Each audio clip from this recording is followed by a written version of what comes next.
Hello everyone, how to Totes back with another new video, and in this video I'll guide you how to customize your notification on Instagram. So it's really simple and easy. What you need to do, simply open your Instagram account and simply tap here right bottom corner and tap here the option.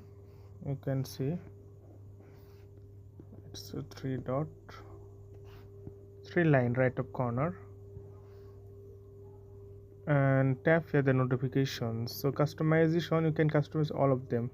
Like if you tap pause all, it means everything will be disable. And if you want to customize manually, then you can see here, like if you want to turn off the getting notification from post, history, comment, then you can do it manually. So you can off, or if you want, you can customize it here.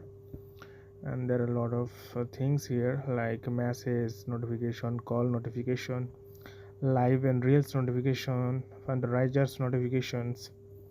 So if you want to disable or turn off any notification, then you can customize. You can on and off, and you can just loading now. So this way actually you can customize Instagram notification.